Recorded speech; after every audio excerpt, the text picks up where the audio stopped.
Jay Slater's friends cannot be found, inquest told. Published by BBC. Jay Slater with his mother, Debbie Duncan. Friends and witnesses who were in Tenerife with Jay Slater when he disappeared could not be located to take part in his inquest despite months-long police efforts to find them.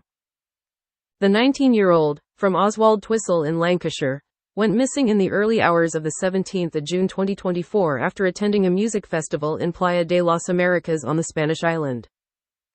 The apprentice bricklayer's body was found by Spanish police at the bottom of a ravine in a remote national park on the 15th of July, an inquest at Preston Coroner's Court heard.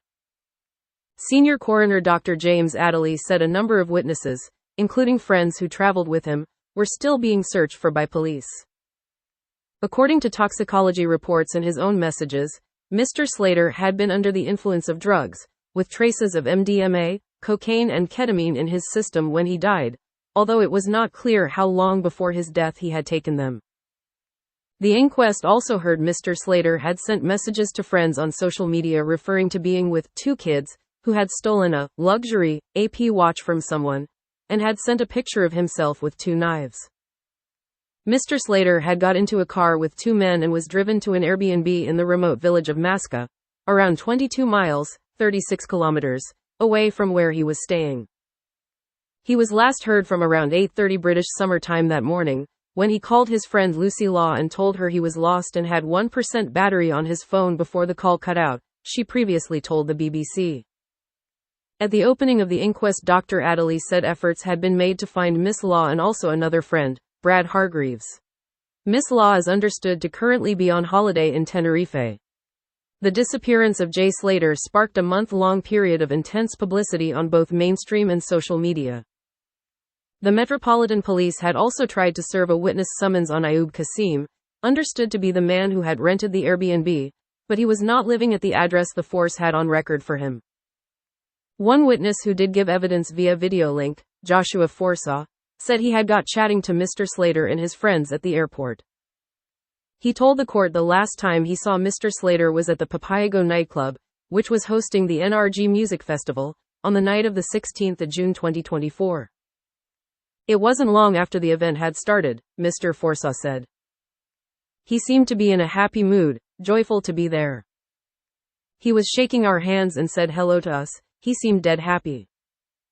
The coroner pointed out that in his original statement Mr. Forsaw had described Mr. Slater as appearing to be off his head on drugs. In court, Mr. Forsaw said he believed Mr. Slater had drunk a lot of alcohol, but was unsure about what drugs he had taken. He said the last time he saw him Mr. Slater told him some kids had just took an AP off somebody, and that he was on his way to sell it for 10 quid. He clarified that AP referred to a luxury watch brand and quid was a code for £1,000, £1,000. Jay Slater was on holiday in Tenerife when he went missing. Hours later, when he was in bed, Mr. Forsaw received a video from Mr. Slater showing him in an area of mountains, which he said was between 5:50 and 7:20 on the 17th of June. Mr. Forsaw also told the inquest Mr. Slater sent him a picture of himself with two knives in his trousers, alongside the caption, "In case it kicks off." He said he never saved the picture but later told Lancashire police about it. Mr. Forsaw said at 7:30 he went to the hotel where Mr. Slater had been staying with his friend Bradley. While he was there, Mr. Slater video called Bradley through Snapchat. He said he could not recall much of the conversation, but said Mr. Slater was talking about not being able to afford a taxi. He said Bradley suggested they could sort the payment when it arrived at the hotel. When asked how Mr. Slater sounded, Mr. Forsaw replied, "He wasn't distressed, didn't seem angry or anything, was just certain he was going to make it back home." He added he could not remember whether he told Bradley about the picture with the knives, which was sent a short time before the call. The court also heard a local man, Ramon Hernandez, had recalled meeting Mr. Slater on the morning of the 17th of June in Masca as he and a friend were on their way to work. They said Mr. Slater asked if a bus or taxi would take him to Los Cristianos, and they told him the next bus was due at 10 o'clock and the area did not have a taxi service. No signs of attack. Giving evidence earlier, Dr. Richard Shepard, a consultant forensic pathologist, told the court Mr. Slater's cause of death was likely severe head injury. He said, "The patterns of the injuries are consistent with a heavy fall from a height, landing particularly onto his head and other contacts causing the fracture to the pelvis.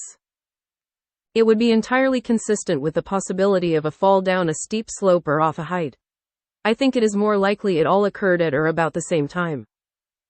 Dr. Adderley asked if there were any signs of restraint or assault on the body, which the court heard showed signs of decomposition consistent with lying in hot conditions for several weeks. Dr. Shepard responded, "This is something I considered very carefully. The patterns of injuries when someone is assaulted or restrained or held or pushed are very different from the types of injuries or patterns I saw with Jay, so I saw nothing to suggest that was the case." Quote. He said it was not possible to completely rule out a push, as that would not leave a mark, but added there was nothing to suggest there was an assault, gripping, holding or anything of that sort. The court also heard toxicology reports found Mr. Slater had traces of the recreational drugs MDMA and cocaine in his body when he died. Other tests conducted by the Spanish authorities also found traces of ketamine. The month-long search generated intense public interest, reflected in Facebook groups about the case with hundreds of thousands of members.